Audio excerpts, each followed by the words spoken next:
Welcome back to part 2 of the three-part series, Educators' Insights, where we'll explore the challenges, triumphs, and lessons from teachers in action research. I'm Mr. J, and today we have back with us Mr. Lennon Roberts, a teacher at Lady Hill Secondary School, here to share his journey of implementing gamification in a Form 4 agricultural science class. Welcome back, Mr. Roberts. Thank you for having me back. It's a pleasure to be here and share my experience. So, implementing a research intervention can be both challenging and rewarding. What's your experience like during this process? To be honest, it was a mix of excitement and nervousness. At first, the idea of implementing a structured intervention felt daunting. The last time I had done any formal academic research was almost 14 years ago. Adding to that, I was faced with other assignments and responsibilities at work and at home, all of which seemed very overwhelming. However, I decided to take it one step at a time, focusing on what was immediately relevant rather than trying to tackle everything at once. Once I started breaking it down, the process became much more manageable. I used the course materials to guide each stage of my intervention, especially the methodologies and data collection strategies.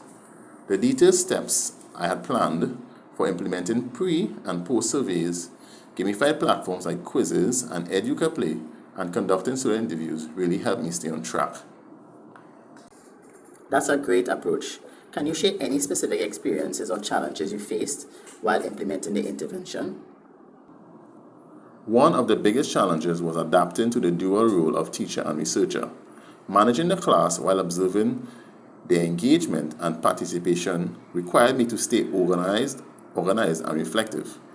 The first few sessions were chaotic because students were overly excited by the competitive features like leaderboards and power-ups. However, I quickly learned to structure the activities better, balancing fun with focus.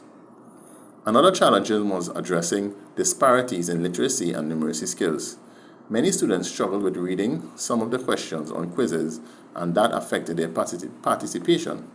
What helped was incorporating features like read aloud in the quizzes and offering one-on-one support when needed.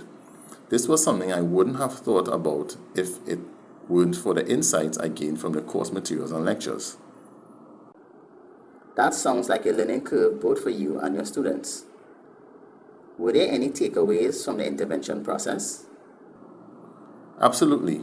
One of the most valuable lessons I learned was the importance of flexibility. While I had a detailed plan, I had to adapt as I observed how students were engaging or not engaging with the activities. For example, the students loved the competitive elements like leaderboards, but it also created pressure for some. I adjusted by incorporating more inclusive elements to ensure that no one felt left out. Another takeaway was realizing how impactful technology can be when used strategically. Platforms like quizzes and EducaPlay made lessons more interactive and accessible, especially for digital native students. But I also saw the need to balance gamification with clear learning goals, as some students initially focused more on the game mechanics than the content. That's such an important point, using technology as a tool, not as a distraction. How did the course prepare you for implementing this intervention?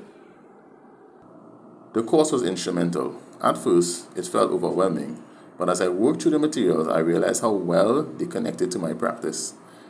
The sections on action research methods, data analysis, and ethical considerations were particularly helpful. They gave me a clear roadmap for not only implementing the intervention, but also evaluating its impact. One specific thing I learned from the course was the value of triangulating data. By combining surveys, assessments, interviews, and journaling, I was able to get a well-rounded picture of the intervention's effectiveness. This multifaceted approach enriched my understanding of how gamification impacted student engagement and participation. It sounds like you gained a lot from both the course and the intervention itself. Any final thoughts or advice for educators considering action research?